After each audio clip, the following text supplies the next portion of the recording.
Bonjour à tous, bienvenue sur le plateau de KTO. Très heureuse de vous retrouver pour cette émission consacrée au temps qui s'inscrit dans une série d'émissions en lien avec l'ouvrage publié sous la direction de Monseigneur Luc Ravel, archevêque de Strasbourg, et du Père Philippe Capelle-Dumont.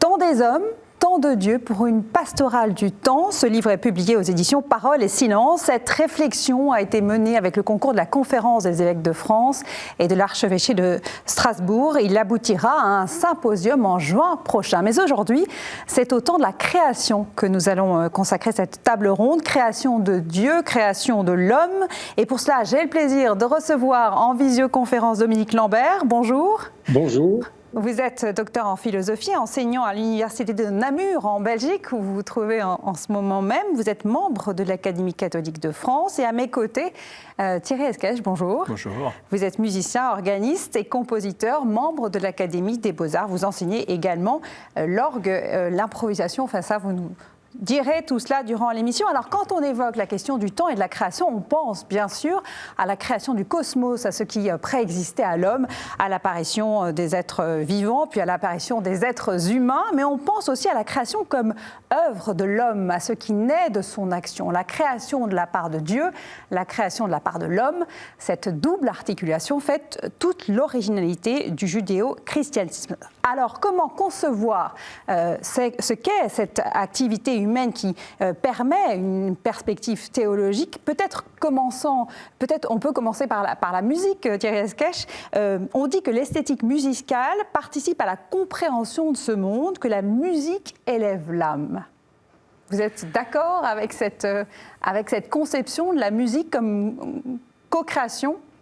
Oui, je pense que la musique est censée effectivement élever l'âme. Il faut juste savoir que la musique, comme beaucoup d'art, c'est quelque chose à la base naturel. Le son, quand vous émettez un son, il y a des harmoniques naturelles, vous reproduisez quelque chose. Donc la musique, ça a été, beaucoup de philosophes l'ont décrite comme quelque chose qui prolonge la nature déjà. Donc on est au sein de la nature avec la musique. Le son est à la base. Et puis après, on organise le son. On organise le son la plupart du temps. Je travaille récemment sur les civilisations amérindiennes. Depuis le lustre des temps, on travaille de la musique qui accompagne tout le rituel sur 9 jours, 9 nuits quelquefois, sur certains offices. Donc la musique fait partie du corps, elle met en mouvement le corps, elle met en mouvement les sens. Je pense que l'acte créatif d'accompagner, on va dire, le rituel humain, la musique l'accompagne depuis, et d'autres arts visuels aussi, l'accompagne depuis les tout débuts des temps. Ce qui est étonnant, en fait, quand on y réfléchit, c'est que Dieu n'a pas créé le monde fini, Dominique Lambert. Il a laissé une part à l'homme de créativité, il l'a fait co-créateur. Oui, c'est quelque chose de très riche.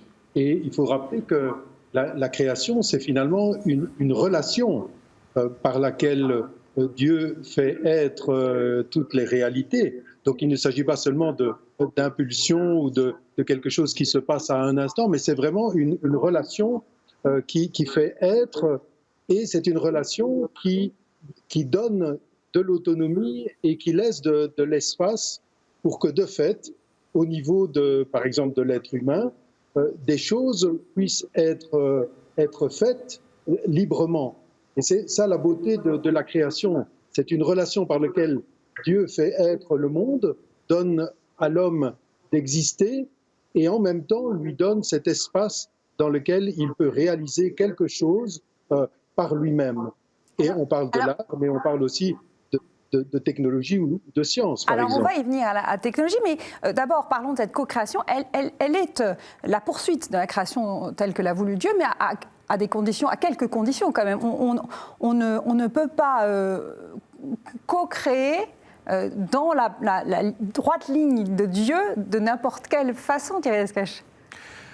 Non, mais on co-crée d'une certaine manière et on se met à la recherche de Dieu d'une certaine manière. Je crois que c'est surtout ça, en fait, parce que l'art, globalement, pendant très longtemps, et je pense que depuis toujours, et ça restera toujours comme ça, l'art, effectivement, on prend son autonomie, on a besoin de créer, et je pense que le geste, en tant que professeur, on passe notre temps à surtout enseigner la créativité.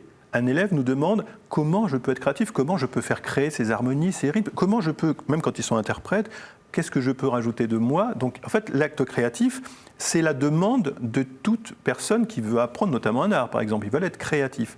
Et puis après, quand on est créatif, c'est sûr que quand on compose, quand on peint, je pense qu'on va effectivement rechercher la transcendance. Alors qu'on peut l'habiller de toutes les façons possibles, en fonction de ses convictions et autres.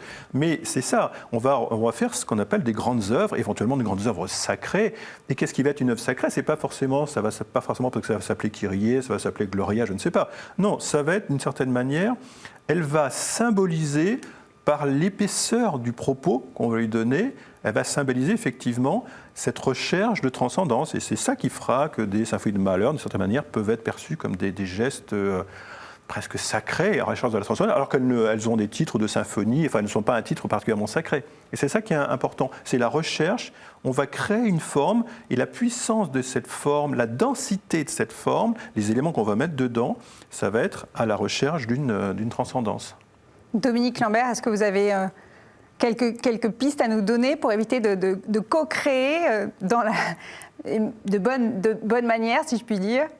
Et je pourrais dire qu'en reprenant cette idée de la transcendance, c'est que la création est quelque chose qui toujours ouvre un horizon.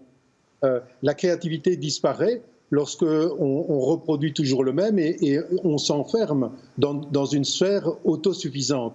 C'est pour ça que d'une certaine manière, la vraie création est effectivement la recherche ultime de Dieu. Celui qui ouvre toujours nos cercles, qui brise toutes nos cohérences et qui nous ouvre à nous dépasser.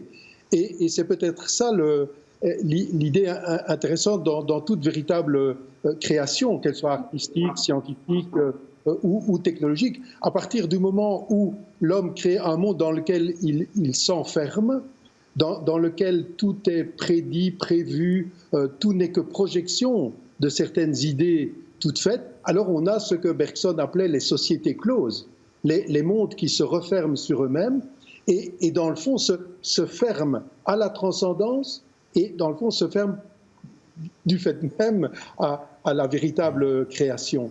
La création demande cette ouverture et dans le fond Dieu est celui qui vient briser la clôture de nos suffisances pour nous ouvrir toujours à quelque chose de plus. Alors, si on pense à la création sans Dieu, on crée un homme divinisé. Et c'est un des travers de cette époque moderne, Dominique Lambert. C'est un peu le piège de cette époque, notamment avec les idéologies transhumanistes. C'est aussi un peu cela, le mythe de l'intelligence artificielle, dont vous avez travaillé sur la question des algorithmes, notamment. Quel est le danger de cette intelligence artificielle ? Ce que je voudrais dire au départ, c'est que l'intelligence artificielle et toutes les nouvelles technologies sont des outils prodigieux s'ils sont utilisés au service de l'humain et peut-être même au service de la créativité. Mais ils deviennent dangereux et deviennent des sortes d'idoles si on les prend simplement en les prenant comme des absolus. Vous voyez, donc les créations technologiques, l'intelligence artificielle, la robotique sont intéressantes et tout à fait indispensables, mais dans la mesure où elles servent la dignité de la personne et dans la mesure où elles n'enferment pas l'homme dans ses propres créations. Or, de temps à autre, une sorte de technolatrie ferait qu'on prendrait la technologie comme un dieu. J'aime bien le terme de technolatrie. Moi, je suis un défenseur de la technologie, mais je m'oppose à cette espèce de nouvelle forme d'idolâtrie quand on prend, si vous voulez, la technologie comme un absolu. La technologie doit être au service justement de notre recherche de la transcendance, c'est-à-dire que la technologie ne peut pas, selon moi, se refermer sur elle-même et donc il faut toujours le geste, on pourrait dire, de l'humain qui bouscule la technologie, qui l'ouvre pour produire quelque chose que la technologie n'avait pas encore fait et que seule la liberté humaine peut produire. Alors, dans l'ouvrage auquel vous avez participé, auquel je faisais référence en début d'émission, vous parlez de cette question des algorithmes et vous dites notamment une finance fondée uniquement sur des transactions à haute fréquence fait perdre le sens de l'économie véritable. Et là, on est au cœur de cette question de la création qui est celle du sens. Oui, je pense que l'accélération du temps liées aux nouvelles technologies. Donc on va de plus en plus vite, on fait des transactions à très haute fréquence, etc. Mais le résultat, c'est qu'on dépasse toutes les échelles humaines. Et donc, d'une certaine manière, 1 million de transactions boursières à la seconde, ça n'a dans le fond plus de sens profond au niveau économique. Donc, on a d'une certaine manière accéléré ce temps, mais on a perdu la durée profondément humaine. Or, dans le fond, retrouver le rythme de l'homme, ou retrouver ces moments où l'homme peut vivre à son rythme, ça c'est extrêmement important. Donc, en fait, peut-être qu'il y a dans les nouvelles... Il ne faudrait pas éliminer les nouvelles technologies, il faut les utiliser, et il y a beaucoup de tâches qu'on ne pourrait pas faire sans elles, mais il faut maintenir l'humain au cœur des technologies, et certainement empêcher que l'humain soit expulsé de tous les processus, parce qu'ils vont beaucoup trop vite, et donc l'humain ne pourrait plus investir de sens un certain nombre d'actions. Et c'est ça peut-être le risque. Alors, on parlera de la vertu de la lenteur. J'aime beaucoup cette notion-là. Mais j'aimerais parler de ces machines qui créent. Là, je m'adresse aux compositeurs que vous êtes. Il existe des algorithmes qui produisent des œuvres non seulement musicales, mais aussi picturales. Quel est votre avis dessus? Est-ce que vous voyez ça avec beaucoup d'angoisse? Ou est-ce que vous vous dites qu'il y a toujours quelque chose que la machine ne fera pas par rapport à l'homme? Monsieur Lambert disait à l'instant, parlait de gestes créatifs. Effectivement, une machine, les technologies n'auront jamais de gestes. Ça, c'est sûr. C'est nous qui avons le geste. Et effectivement, on programme des machines en peinture, en musique. On peut programmer des choses qui vont faire des enchaînements d'accords, des enchaînements de rythme. On peut toujours programmer des choses. Sauf qu'il y a un moment où il va falloir faire des choix sensibles. Pourquoi je mets telle harmonie après telle autre? Pourquoi il y a cette espèce de...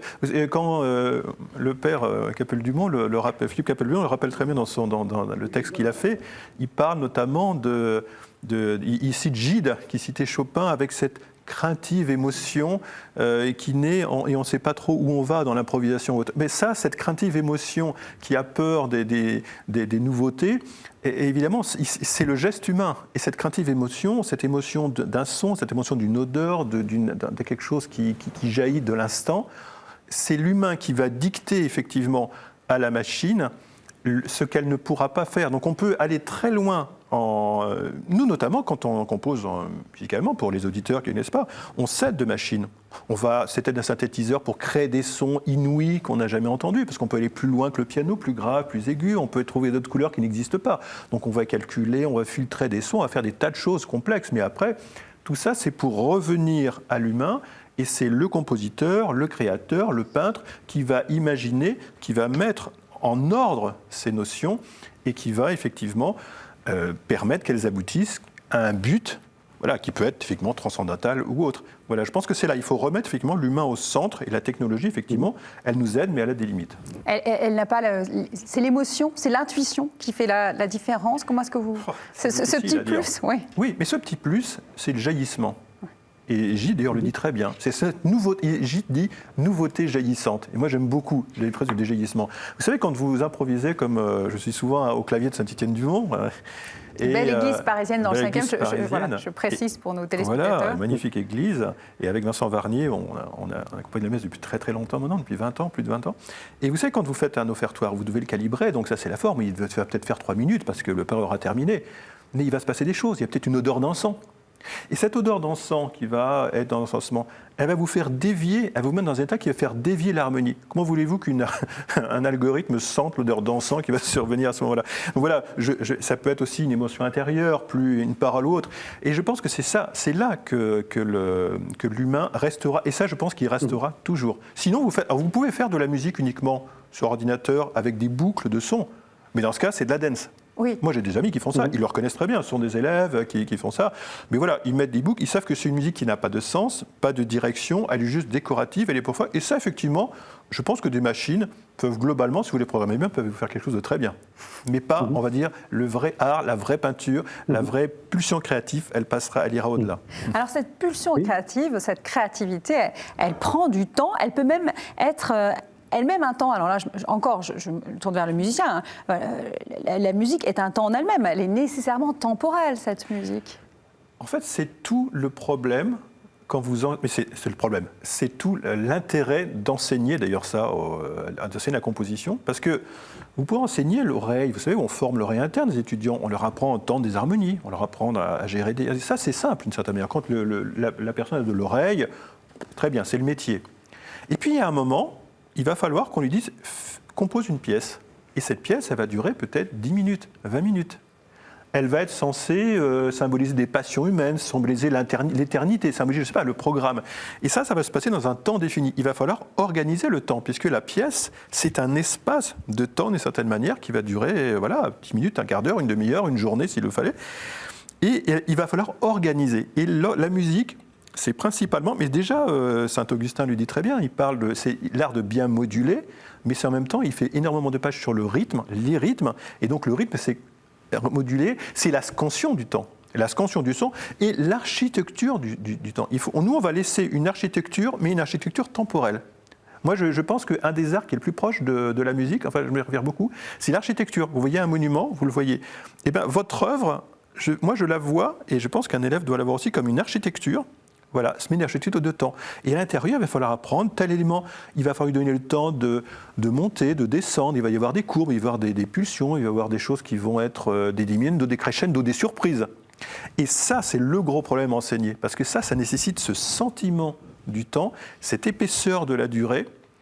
Et là, c'est vraiment ce qu'il faut faire sentir. On peut l'expliquer, mais il faut aussi le faire sentir. Ce qui est assez exceptionnel dans la musique et dans la création musicale notamment, c'est qu'en fait, elle marie l'art mathématique, scientifique, quasiment. Vous parlez de division du temps, de construction quasi architecturale, et puis cette humanité, cette perception du monde qui est sensorielle, philosophique. C'est un art très complet que l'art musical. Oui, il y a des philosophes comme Benedetto Croce ou même Alain qui parlent souvent de la musique. Quand on prend un objet musical, on prend les sentiments, on prend les passions, on met souvent les passions, voilà, c'est l'âme humaine qu'on décrit d'une certaine manière. Et ces passions, on les objective. Et on les met, d'une certaine manière, je prends vraiment ce côté géographique quand j'en parle, on les met dans cette forme, dans cet espace de temps, cette symphonie, ce mouvement de sonate. On les objective, on les met, et on les regarde presque, disait Alain, comme des éléments du passé. Et ce qui fait qu'on les regarde avec une certaine, il appelait ça une mélancolie de la musique, parce qu'on les regarde avec une certaine aimant. Effectivement, donc vos souffrances, vos malheurs, vos joies éventuellement, enfin tout ce que les passions, vous les mettez dans cet espace-temps. Et il y a quelque chose effectivement du regard du passé, et donc d'une certaine manière d'un certain recul. Ce qui rejoint ce qu'on disait tout à l'heure avec le professeur Lambert. L'art demande, effectivement la musique aussi, mais beaucoup d'art, demande un certain recul, puisque donc on les regarde un peu de loin, d'une certaine manière, ces passions. C'est une vertu qu'on peut attribuer à l'art. Dominique Lambert, il n'y a pas que la musique qui a cette temporalité propre. Vous citez Bergson dans votre chapitre du livre que je citais. Les phénomènes naturels ont leur temporalité propre, dites-vous. Oui, tout à fait. Donc il faut, et c'est quelque chose d'intéressant de voir comment dans l'évolution des phénomènes naturels eux-mêmes, qu'il y a quelque chose d'un peu similaire à ce que l'on disait tout à l'heure, c'est-à-dire qu'on a des régularités, par exemple physico-chimiques, etc.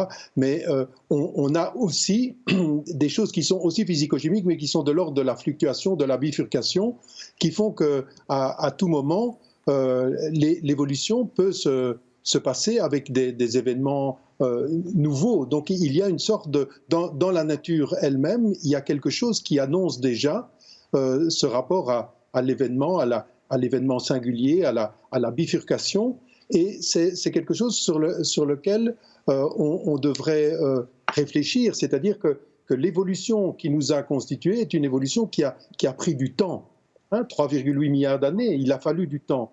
Or, laisser à la nature le temps de constituer des systèmes, etc., devrait nous interroger à un moment où on voudrait s'extraire totalement des processus naturels et, dans le fond, de créer notre propre temps accéléré sans peut-être nous rendre compte qu'il y a une sagesse à voir se constituer doucement l'histoire. Il y a une sagesse à prendre son temps. Oui, voilà. Et je pense que ça, c'est très, très important. On pourrait avoir tendance aujourd'hui à vivre dans une temporalité de plus en plus rapide et décalée par rapport au rythme de l'humain. Or, il pourrait y avoir une certaine sagesse à, de temps à autre, disons, se déconnecter pour revivre à son rythme. Donc, vous avez peut-être fait l'expérience d'être toujours sollicité par les nouveaux moyens de communication, etc. Et à un certain moment de dire, bon, maintenant je coupe, je me déconnecte et je reprends le temps de vivre et de réfléchir. Et par rapport à ce qu'on a dit de la créativité ou de la création musicale, par exemple, moi je vois bien avec mes étudiants, de temps en temps, en sciences ou en philosophie, il faut leur dire, eh bien maintenant, arrêtez d'être connectés tout le temps à votre ordinateur, à vos smartphones, coupez cela et prenez le temps de réfléchir. Une des conditions de la créativité, c'est retrouver cette temporalité proprement humaine. Alors justement, vous faites une transition magnifique, professeur. Créer prend du temps. Et là, je me tourne à nouveau vers Thierry Esquèche.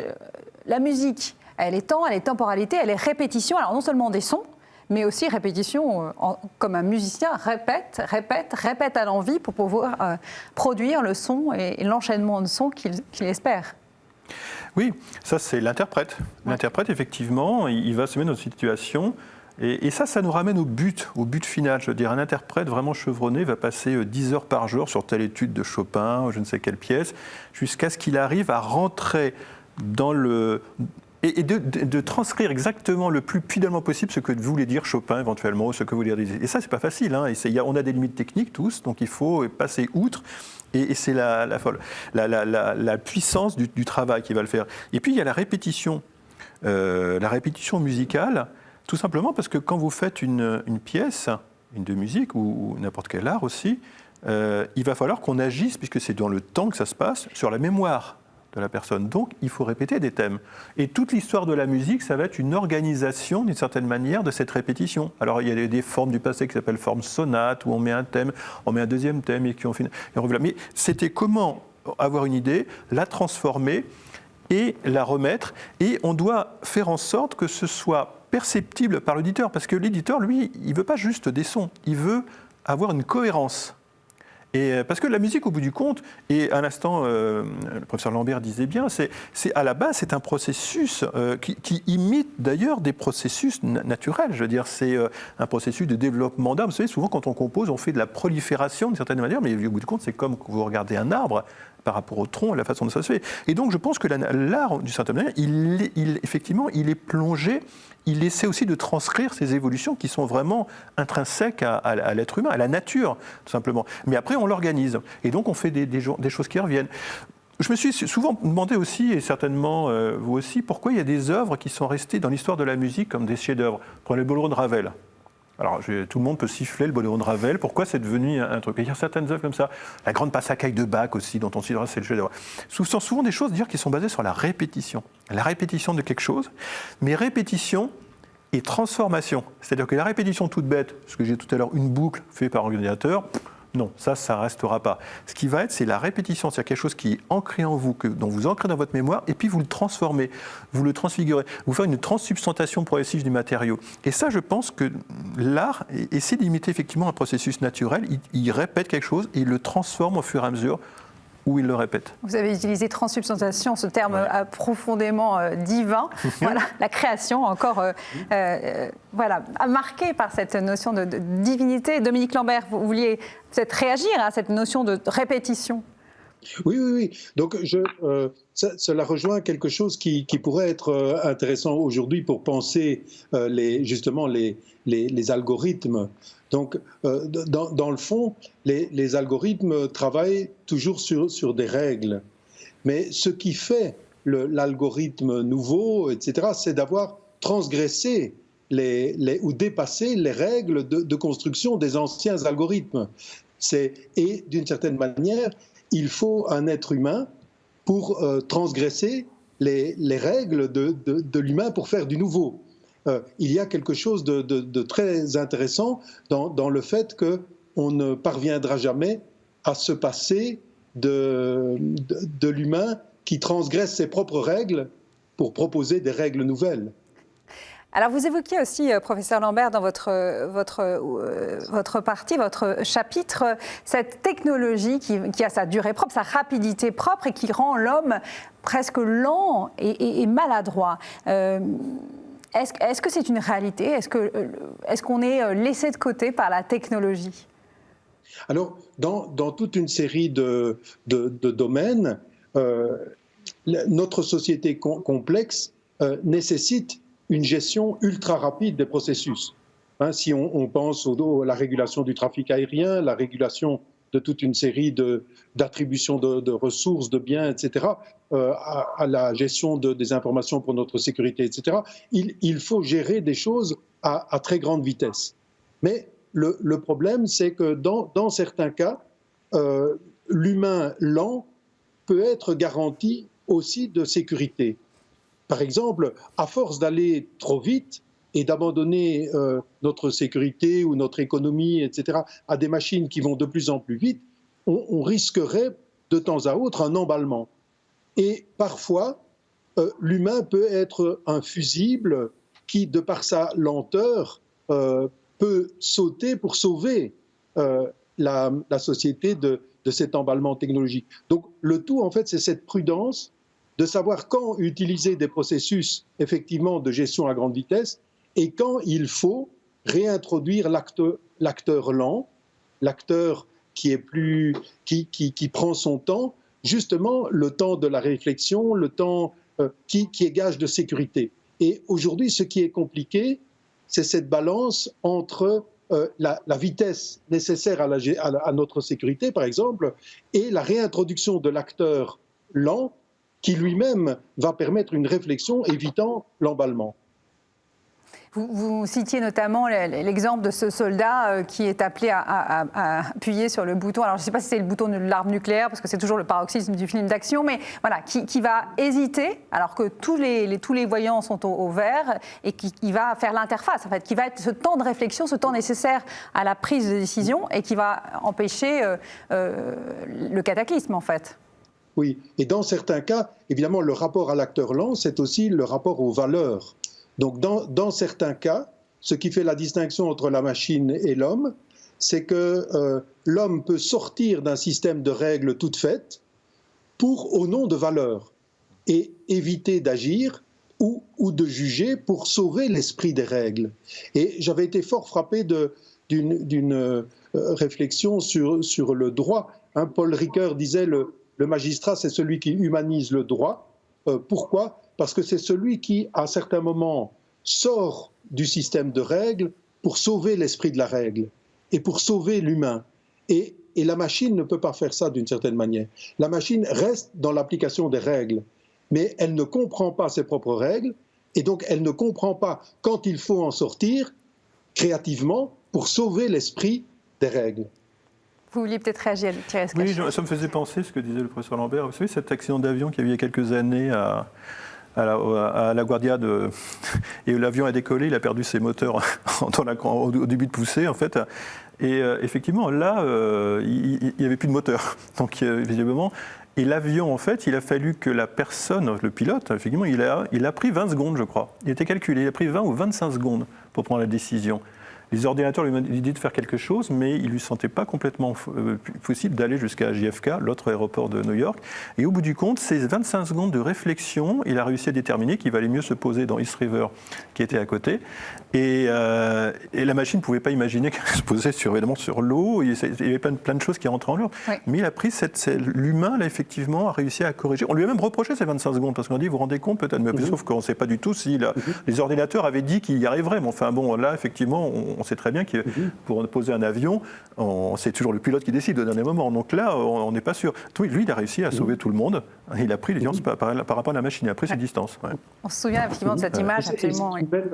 Oui, c'est une très belle illustration de la créativité humaine et qui montre aussi combien l'histoire propre de l'humain peut jouer, puisqu'il a fait ce choix en raison de tout son passé de pilote, avec toute son expérience. Et c'est là où on voit que ce qui est important aussi dans la créativité humaine, c'est le fait que l'humain a une histoire propre, qui va faire justement le caractère singulier de sa créativité.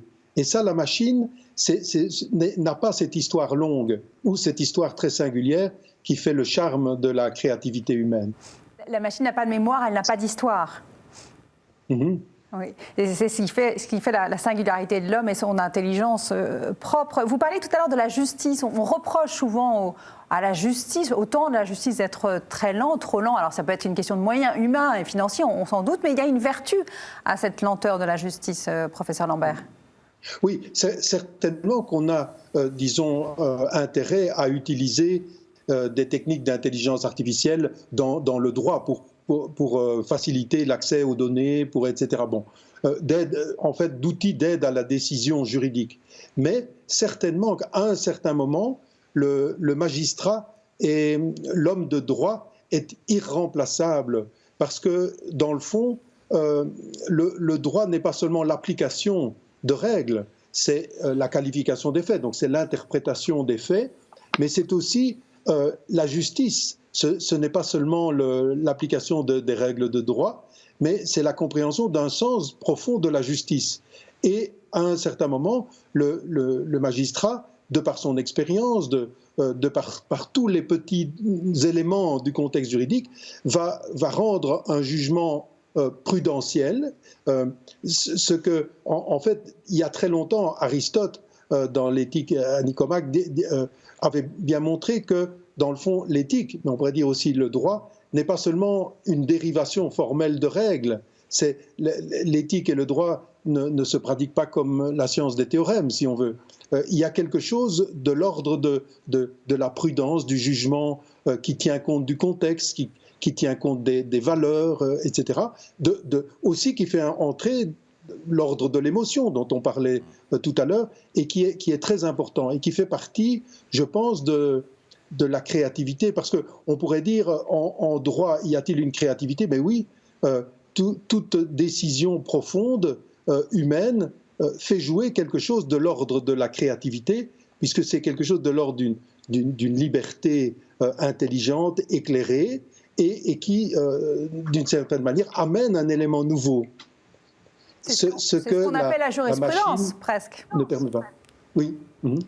Alors, pour avancer un petit peu dans cette émission, on se posait aussi la question de la nécessité de se retirer pour créer, de ralentir, de faire silence. Est-ce que, Thierry Esquèche, tout ce qui est création demande réflexion? Comment créez-vous? Est-ce que vous vous retirez, vous faites aussi bien physiquement, peut-être dans une forme de retraite, ou alors vous retirez en vous-même, vous coupez tout ce qui peut vous solliciter extérieurement? Vous savez, il y a plusieurs écoles. C'est-à-dire qu'il y a l'école d'un Tchaïkovski qui allait marcher autour de Saint-Pétersbourg pendant 20 km le matin, et donc il était seul. Il y a d'autres compositeurs qui vont être dans l'action. Moi, je suis plus quelqu'un de l'action, de cette manière. C'est en faisant des concerts un peu partout, en faisant des tas d'activités, et en travaillant avec d'autres, avec des gens du jazz, avec plein de gens, et ça me nourrit. Donc, d'une certaine manière, je pense qu'il faut les deux. Il faut effectivement un certain recul avec les événements, avec ce qu'on connaît, et on peut aussi rester dans l'espèce d'activité de tout ce qui fourmille, et le fourmillement de la vie va donner naissance, va nourrir l'œuvre. En fait, il faut un petit peu les deux. Maintenant, c'est vrai que globalement, l'artiste, d'une certaine manière, il va aussi rechercher une certaine lenteur, parce que lenteur, c'est l'épaisseur du temps aussi, l'épaisseur de la durée. Donc il va falloir aussi, il y a la réflexion est une nécessité, et surtout la réflexion à long terme. N'oubliez pas qu'on traite sur des choses, des œuvres, quand un compositeur commence à écrire, l'œuvre qui va terminer, elle va se terminer 6 mois, 8 mois, quelquefois 1 an ou 2 ans avant, quand c'est un opéra. Donc il va falloir effectivement garder en vue ce but au bout de 2 ans, donc il va falloir tenir sur la distance. Donc c'est ça effectivement ce qui est le plus important dans l'art. Professeur Lambert, est-ce que vous souhaitez réagir à ce que vient de dire Thierry Esquèche? Oui, tout à fait. Je pense que dans le domaine, par exemple, scientifique, on pourrait penser que les scientifiques sont toujours portés par la vague, toujours connectés, etc. Mais à un certain moment, le scientifique doit se déconnecter retourner à la réflexion, et c'est dans le silence et dans la réflexion que se forge la création, y compris la création scientifique. Souvent, le fait d'être hyper connecté va faire qu'on va traiter de l'information, mais on ne va plus vraiment créer des choses nouvelles. Et donc, il est extrêmement important d'avoir ce droit à la déconnexion pour pouvoir créer. Thierry Lescache. Et alors, ce qui est intéressant, c'est que je disais tout à l'heure, et en résonance à ce que dit le professeur Lambert, effectivement, je citais Tchaïkovski dans la forêt, on peut citer des tas d'écrivains qui vont à la montagne écrire, ou Thomas Mann qui écrit, mais on peut aussi, et j'ai connu énormément de jeunes compositeurs, et je crois que j'en fais partie aussi, on peut aussi se déconnecter tout en restant complètement dans la vie quotidienne. Je pense que souvent les musiciens ont cette faculté, on rentre à l'intérieur de soi, et moi par exemple je peux composer dans un bar, je peux composer dans un avion, je peux composer partout, et c'est ce qui est curieux parce qu'effectivement on se dit mais c'est pas possible. Alors tant qu'il n'y a pas de musique, s'il passe de la musique à côté, c'est une catastrophe. Et après, dès qu'il n'y a pas de musique, on peut me parler, je peux... Et il y a énormément d'artistes que je vois, de jeunes artistes, et c'est ce qui caractérise beaucoup de jeunes compositeurs, ils ont cette faculté à s'intérioriser tout en restant en connexion avec la vie. Ils ne sont pas à la montagne, ils sont dans le métro et autres. Et je pense que c'est intéressant. C'est aussi une figure de l'artiste qui est intéressante. Des connexions tout en restant présent. Alors, pourtant, cette nécessaire lenteur qu'on évoque en ce moment, ce n'est pas tout à fait ce que préconise l'époque moderne, professeur Lambert. Non, bien sûr. On est d'une certaine manière aspiré dans des processus de plus en plus rapides. Et les techniques de communication nous obnubilent d'une certaine manière et nous invitent à faire de plus en plus de tâches. Par exemple, on a vu durant cette pandémie maintenant, les moyens virtuels se sont développés, mais plus on a de moyens virtuels, plus on va les utiliser, plus il y a de réunions, plus on fait les choses vite.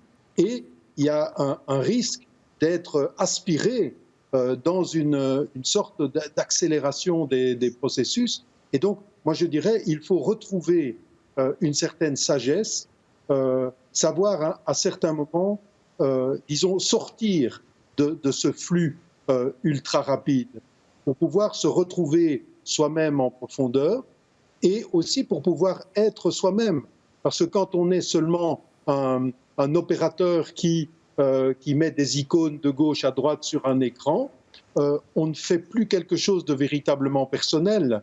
Et pour faire quelque chose de personnel, il faut se retirer, il faut couper la connexion et peut-être recommencer à penser par soi-même.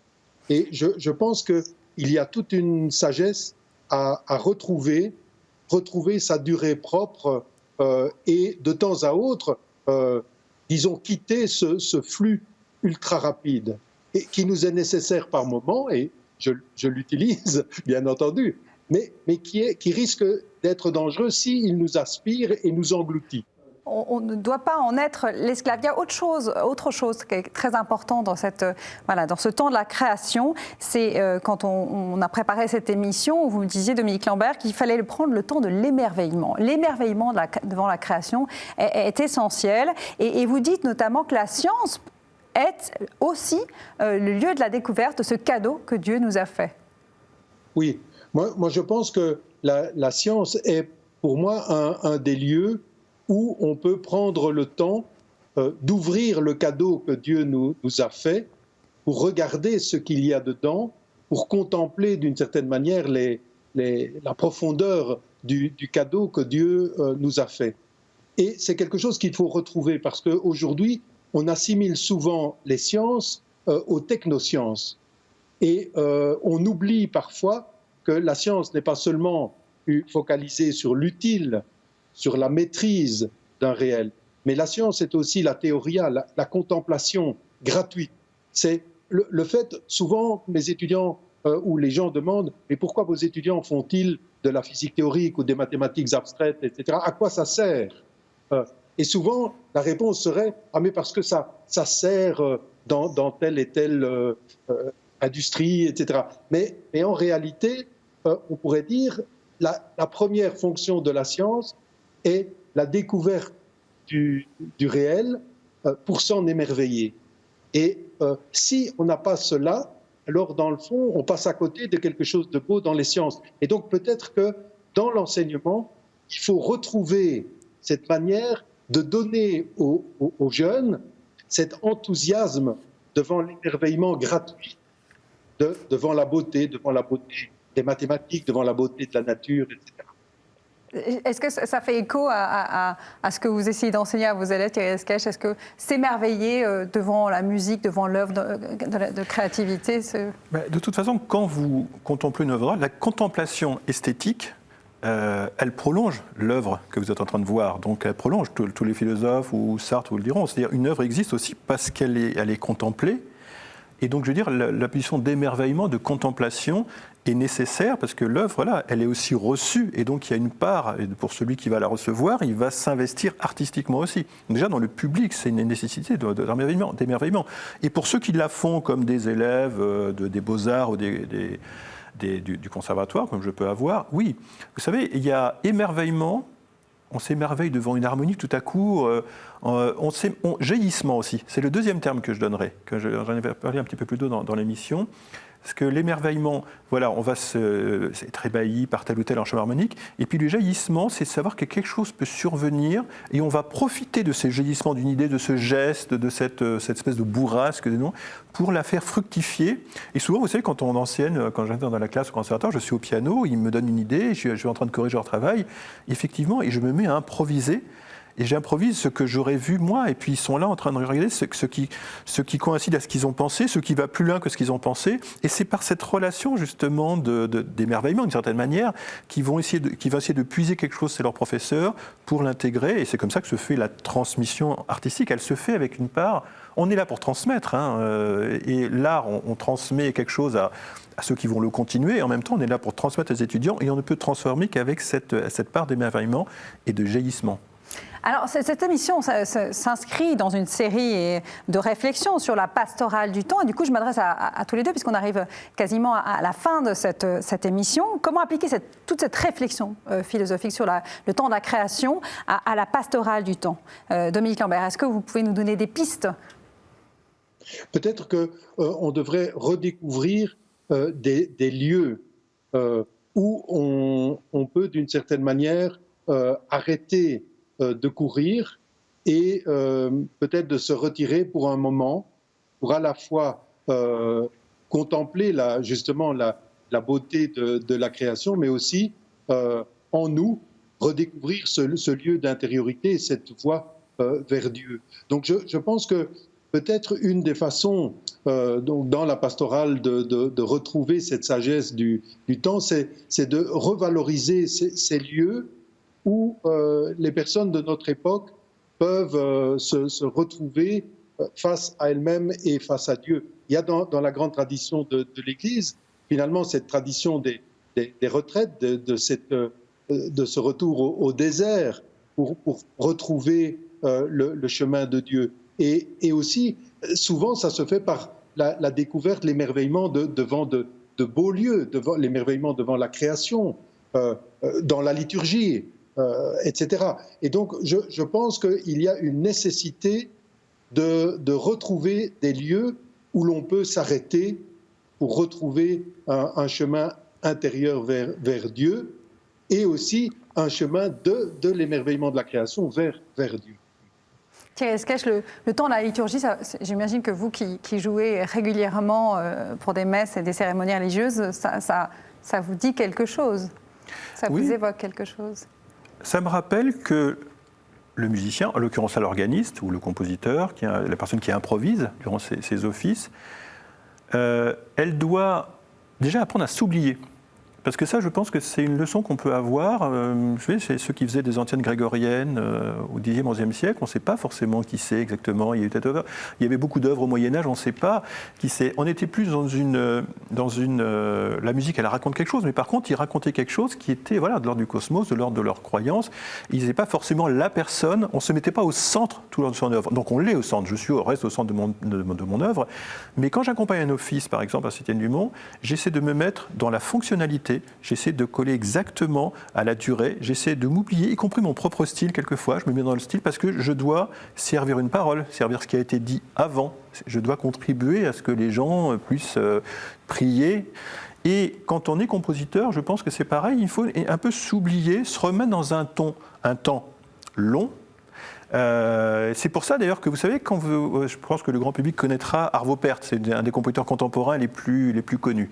Et pourquoi ? Parce qu'il a fait une musique alors extrêmement contemporaine, extrêmement et puis tout à coup il s'est posé des problèmes fondamentaux d'ailleurs dans sa réflexion personnelle au niveau de sa foi. Il a mais complètement changé.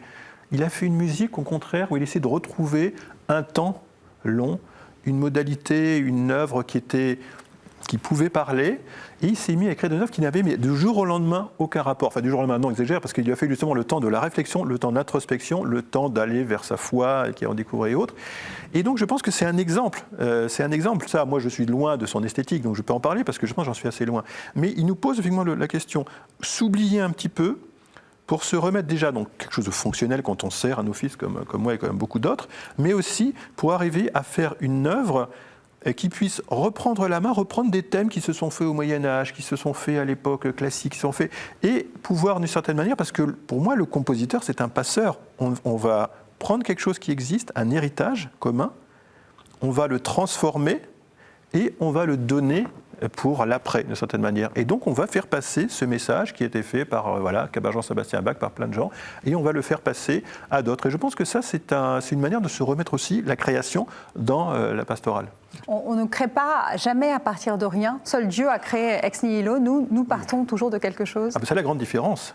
Et je pense que c'est là où l'artiste devient un démiurge. Et là que moi, j'ai des points de désaccord sur certains passages de la musique contemporaine qui a quelquefois été complètement déconnecté de la réalité, de ce qui était passé avant, parce que ce n'est pas possible, ce n'est pas souhaitable, ce n'est pas possible.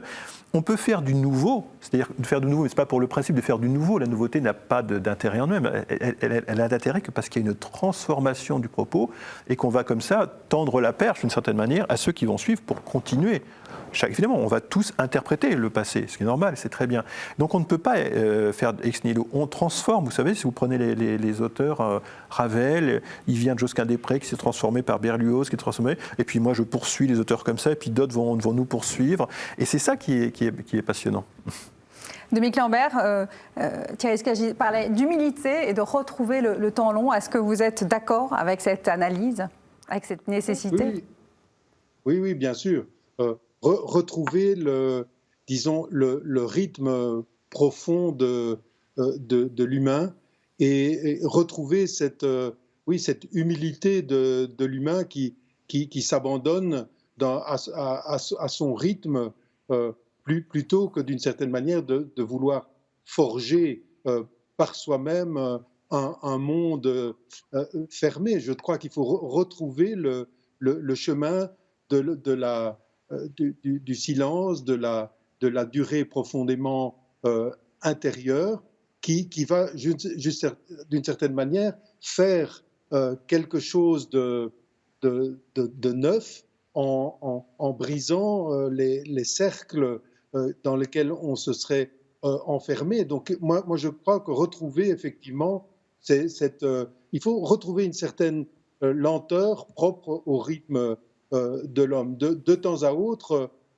il ne faut pas avoir peur de cette lenteur, parce que c'est dans cette lenteur que l'on va trouver de belles choses. En tout cas, il n'y a pas d'émerveillement et de création sans, d'une certaine manière, s'arrêter. Il faut d'abord s'arrêter, et puis, d'une certaine manière, on pourra faire quelque chose de nouveau.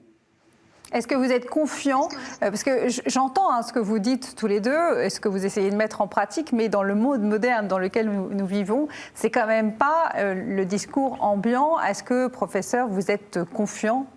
Vous pensez qu'un jour ou l'autre, on va enfin s'arrêter de courir et prendre ce temps nécessaire de la réflexion ? Mais moi, je vis dans l'espérance. Donc, j'ai une certaine confiance qui est basée sur ma foi, en disant... dans le fond, à partir du moment où je n'aurai pas perdu le sens, où on n'aura pas perdu le sens de la transcendance, alors on pourra utiliser toute une série de choses qui vont vite, qui sont performantes, etc., parce qu'on n'aura pas perdu la finalité, le sens. Je crois que j'ai confiance parce que j'essaye de garder le sens de la finalité. Si on l'a perdu, alors effectivement, ce serait la catastrophe. Voilà, donc moi je reste quand même dans la confiance. Rapidement, oui, c'est pareil. Moi, je suis dans la confiance. Je pense même que je suis dans un regard un peu cyclique du temps. Donc, effectivement, maintenant, quand on fait une chanson, quand on fait une œuvre d'art, on va te dire « Oh là là, il ne faut pas dépasser 2 minutes parce que les gens vont donner effectivement j'aime, j'aime pas sur les réseaux sociaux rapidement. » Donc, c'est vrai qu'en ce moment, on est à la mauvaise période.